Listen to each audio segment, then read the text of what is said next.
नवी मुंबई महानगरपालिका, शाला क्रमांक 78, गौतम नगर, रबाले, नवी मुंबई। तो विद्यार्थी मित्रों, आज हम यहाँ पे हम ऐसे बने इस परिसर अध्ययन इस विषय का भाग 3 देखने वाले हैं। घटक 3, पृथ्वी पर सजीव। पृथ्वी पर सजीव इस घटक में 3 महत्वपूर्ण मुद्दों पे हम बात करने वाले। मुद्दा क्रमांक 1, पृथ्वी की उत्पत्ति। पृथ्वी की उत्पत्ति यह संकल्पना हम स्पष्टता से देखेंगे। नंबर 2, पृथ्वी पर सजीवों की उत्पत्ति, यह संकल्पना हम स्पष्टता से देखेंगे। और नंबर 3, पृथ्वी पर प्राणी जगत। तो स्टेप बाय स्टेप देखते चलेंगे हम। संकल्पना नंबर 1, पृथ्वी की उत्पत्ति। पृथ्वी की उत्पत्ति, हम सभी के मन में कुछ प्रश्न उत्पन्न होते हैं, जैसे हम जिस पृथ्वी पर रहते हैं उस पृथ्वी का निर्माण कैसे हुआ, वह जैसी अब है क्या वह पहले से वैसी ही थी अथवा उसमें परिवर्तन हुआ? यदि परिवर्तन हुआ तो उसमें निश्चित रूप से कौन से परिवर्तन हुए?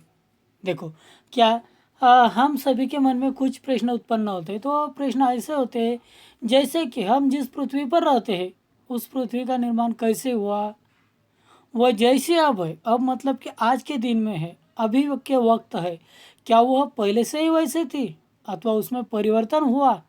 यदि परिवर्तन हुआ तो उसमें निश्चित रूप से कौन से परिवर्तन हुए? ये देखो, हमारे चित्र, पृथ्वी का चित्र, जिस ग्रह पर हम रहते उस पृथ्वी ग्रह का ये चित्र यहाँ पे बताया गया है। वैज्ञानिक अनुसंधान के आधार पर यह माना जाता है कि लगभग 4.5 अरब वर्ष पूर्व अतितप्त गैस और धूलि से मिलकर बना एक विशाल और प्रचंड गतिमान बादल अंतरिक्ष में निर्मित हुआ। क्या क्या कि वैज्ञानिक अनुसंधान के आधार पर यह माना जाता है कि लगभग 4.5 अरब वर्ष पूर्व अतितप्त गैस और धूलिकण से मिलकर बना एक विशाल और प्रचंड गतिमान बादल अंतरिक्ष में निर्माण हुआ और उसकी वेगवान और चक्राकार गति के फलस्वरूप टुकड़े टुकड़े हुए और सूर्य तथा सूर्य के चारों ओर घूमने वाले ग्रहों का निर्माण हुआ। उसके नाम इस प्रकार है। देखो हमारी पृथ्वी की निर्मित कैसे हो गई? तो लगभग 4.5 अरब वर्ष 4.5 अरब वर्ष पूर्व अतितप्त गैस और धूलि से मिलकर बना एक विशाल और प्रचंड गतिमान बादल अंतरिक्ष में निर्मित हुआ। उसकी वेगवान और चक्राकार गति के फलस्वरूप उसके टुकड़े टुकड़े हुए और सूर्य तथा सूर्य के चारों ओर घूमने वाले हमारे जो 8 ग्रह है उनका निर्माण हुआ। उन ग्रहों का नाम, उनके प्रकार आगे बताए गए। नंबर 1, बुध। 2, शुक्र। 3, पृथ्वी। 4, मंगल। 5, गुरु। 6, शनि। 7, यूरेनस। 8, नेपच्यून। ऐसे ये 8 ग्रह और सूर्य, यानी कि हमारा पूरा सौरमंडल इस तरह लगभग 4.5 अरब वर्ष पूर्व बना हुआ है। और वह कैसे बना तो हमने पहले देखा ही है। क्या था? तो एक धूलि से और वायु का तप्त गोला और धूलि से मिलकर बना हुआ एक बादल था। गोल गोल गोल गोल चक्राकार पद्धति से घूमता था और उसके फूटने के स्वरूप ये हमारा सूर्य और 8 ग्रह बने हैं। मुद्दा नंबर 2, पृथ्वी पर सजीवों की उत्पत्ति। इन सभी ग्रहों में केवल पृथ्वी पर सजीव पाए जाते हैं। देखो, जो सूर्यमाला के सौरमंडल के 8 ग्रह है, उस 8 ग्रहों में से सिर्फ हमारी जो पृथ्वी है, नंबर 3 वाला ग्रह, सूर्य से लेकर नंबर 3 वाला ग्रह, उस ग्रह पर ही केवल पानी और सजीव पाया जाता है। पृथ्वी की उत्पत्ति होने के पश्चात उसका पृष्ठभाग ठंड होकर उस पर जलाशयों का निर्माण होने के लिए लगभग 80 करोड़ वर्ष बीत गए। क्या बताया जाता है हमें? देखो, ये अलग अलग 8 ग्रहों की निर्मित होने के बाद केवल पृथ्वी पर ही सजीव पाए जाते हैं। और ये जो हमारी पृथ्वी है, पृथ्वी की उत्पत्ति होने के पश्चात उसका पृष्ठभाग ठंड होकर उस पर जलाशयों का निर्माण होने के लिए लगभग लगभग 80 करोड़ वर्ष बीत गए। ऐसा माना जाता है कि इन जलाशयों के कारण सबसे पहले अनेक प्रकार के एक कोशीय सजीव उत्पन्न हुए। उनको आदि जीव नाम से पहचाने जाने वाले हुए। क्या? तो सबसे पहले एक कोशीय सजीवों का निर्मित हो गई। आगे देखो, आदिजीव नाम से पहचाने जाने वाले इन एक कोशीय सजीवों में से क्रमशः बहुकोशीय सजीव उत्पन्न हुए। क्या बताया गया कि आदिजीव नाम से जाने वाले एक कोशीय सजीवों में से क्रमशः बहुकोशीय सजीव उत्पन्न हुए। आगे देखो, एक कोशीय सजीव अति सूक्ष्म होते हैं।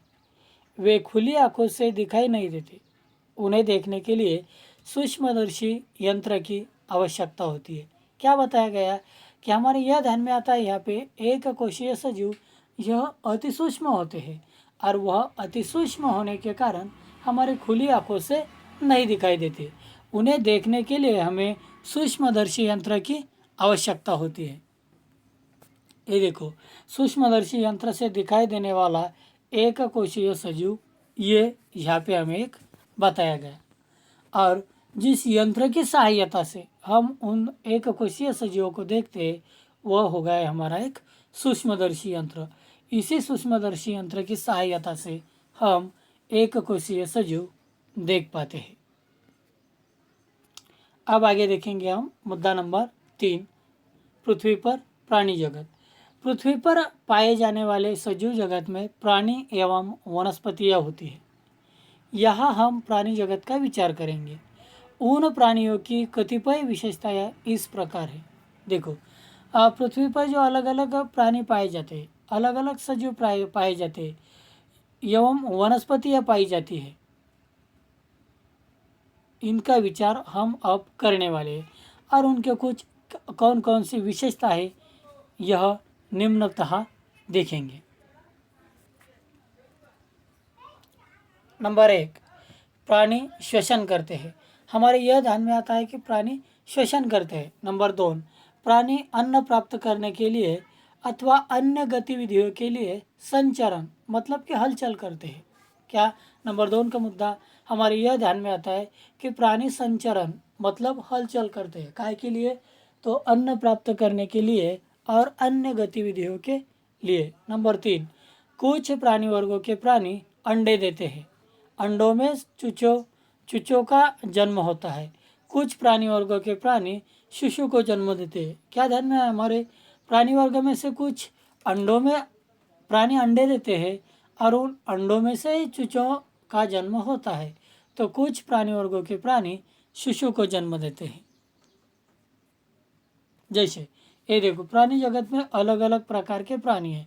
उसमें से कई प्राणियों के चित्र हम यहाँ पे देखेंगे। देखो, ये हमें अलग अलग प्रकार के प्राणियों के चित्र यहाँ पे देखने के लिए मिलते हैं।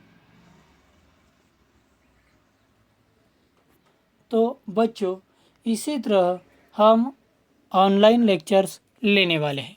तो आप लोगों को आपके कक्षा 5वीं ए के ग्रुप में हर दिन लेक्चर्स और गृहपाठ मिलता जाएगा और वहीं पे गृहपाठ देखते चलो।